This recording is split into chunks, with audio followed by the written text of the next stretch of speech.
सोचो, तुम एक रेवोल्यूशनरी स्टार्टअप के फाउंडर हो। तुम्हारे पास बस एक आइडिया है और एक बड़ा सपना, पर रास्ता बिल्कुल क्लियर नहीं है। तुम कैसे टीम बनाओगे, किस तरह अपनी कंपनी की कल्चर को डिफाइन करोगे, ये सब कैसे पॉसिबल होगा। वेलकम बैक दोस्तों, आज हम बात करेंगे एक ऐसे टॉपिक पे जो हर स्टार्टअप के लिए बहुत जरूरी है, कल्चर बिल्डिंग और टीम बिल्डिंग। और हम सीखेंगे पिंटरेस्ट और स्ट्राइप के फाउंडर्स बेन सिल्वरमैन और कॉलिसन ब्रदर्स से, जो अपने कंपनीज को सबसे अलग और सक्सेसफुल बना पाई अपनी यूनिक हायरिंग और कल्चर के अप्रोच की वजह से। ये कहानी शुरू होती है दो टेक जायंट्स के साथ, बेन सिल्वरमैन पिंटरेस्ट के फाउंडर और जॉन और पैट्रिक कॉलिसन स्ट्राइप के फाउंडर्स। जब इन्होंने अपनी कंपनी स्टार्ट की तब उनके पास बस एक आइडिया था, कुछ पैसे नहीं और कुछ एम्प्लॉइज भी नहीं। लेकिन आज उनकी कंपनीज वर्ल्ड लीडर्स हैं। तो ये सब कैसे हुआ, चलिए देखते हैं। इन सब का कहना है कि कल्चर एक दिन में नहीं बन जाता। ये एक ऐसे रेसिपी है जो टाइम के साथ बनाई गई। पिंटरेस्ट और स्ट्राइप की कल्चर का बेस 4 की पिलर्स पे था। 1. किसे हायर करना है। 2. रोजाना क्या करना है। 3. क्या कम्युनिकेट करना है। 4. क्या सेलिब्रेट करना है। फ्लैट आप सोच रहे होंगे कल्चर तो बस ये होता है, हार्ड वर्क करना और अपने काम में इनोवेशन लाना। लेकिन बेन और कॉलिसन का अप्रोच कुछ और था। उन्होंने ट्रांसपेरेंसी, सेलेक्टिव हायरिंग और इंपैक्टफुल काम पे फोकस किया। यहाँ ट्विस्ट आता है, जब ये कंपनी शुरू हो रही थी तो पहली फ्यू हायर्स करना एक बड़ा चैलेंज था।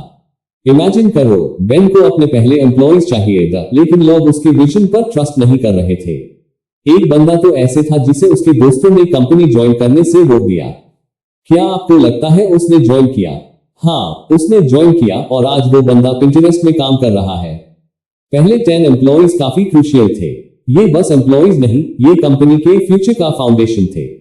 लेकिन ये सब लोग पेपर पे परफेक्ट नहीं थे। बेन ने उन लोगों को हायर किया जो पैशन, डेडिकेशन और प्रॉब्लम सॉल्विंग एबिलिटी दिखते थे। उन्होंने ऐसे लोग चुने जो उनकी तरह हार्ड वर्किंग, हम्बल और बड़ी चीज बनाने का ड्रीम देखते थे। फ्लैट ये काफी अनयूजुअल था। बेन और कॉलिसन ने हायरिंग के लिए कन्वेंशनल प्लेसेस जैसे लिंक्डइन पे एड्स नहीं दिए। वो गए द क्रेग्सलिस्ट, टेक्निकल मीटअप्स और ऑफिस में BBQSG जगह पे और वहां से लोगों को रिक्रूट किया। ये लोग एक्टिवली उनको ढूंढते थे जो किसी और काम में बिजी होते थे, क्योंकि उनको पता था कि सबसे बेस्ट टैलेंट वही होता है जो शायद जॉब के लिए एक्टिवली सर्च नहीं कर रहा होता। आप सोच रहे होंगे, अच्छा ये तो बेस्ट कैंडिडेट्स हायर कर रहे थे। लेकिन बेन और कॉलिसन का अप्रोच अलग था। उन्होंने ऐसे लोगों को हायर किया जो परफेक्ट कैंडिडेट्स नहीं थे, लेकिन अनपोटेंशियल था। उन्होंने टैलेंट को एवेल्युएट करते वक्त पैशन और प्रॉब्लम सॉल्विंग एबिलिटी को सबसे ज्यादा इंपॉर्टेंस दी। यहां एक और गेम चेंजर था, उन्होंने फोकस किया था 10x पीपल पे। ये लोग अपने दोस्तों में सबसे बेस्ट होते हैं, पर सबसे इंटरेस्टिंग बात यह थी कि वो सिर्फ टेक्निकल स्किल्स नहीं देखते थे, वो ये सोच रहे थे कि क्या ये बंदा अपने दोस्तों में सबसे बेस्ट है। ये माइंडसेट उनको एक्सेप्शनल टैलेंट तक पहुंचने में मदद करता था। हायरिंग प्रोसेस ऐप भी टफ था। कैसे जाने कि कोई बंदा ट्रूली एक्सेप्शनल है। बेन, जॉन और पैट्रिक ने ये सीखा कि ये सब उन लोगों से बात करके समझ आता है जो उस फील्ड के वर्ल्ड क्लास एक्सपर्ट्स होते हैं। उन्होंने अपनी हायरिंग प्रोसेस को रिफाइन करने के लिए उनके इंसाइट्स को यूज किया। तो ये क्वेश्चन है, कैसे पता चले कि कोई बंदा सच में बेस्ट है? क्या उनका रिव्यू देखना काफी है?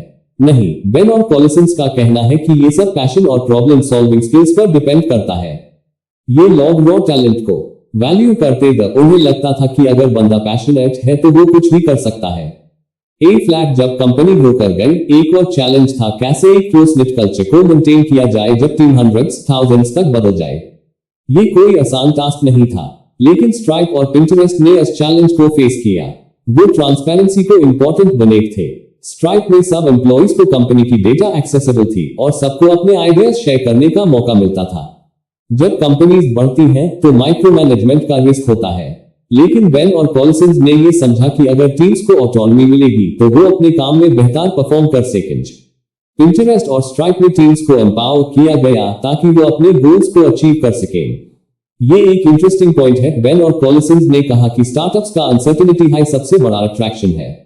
ये अनसर्टेनिटी उनको वो टैलेंट अट्रैक्ट करती थी जो किसी बड़े चेंज का हिस्सा बनना चाहते थे।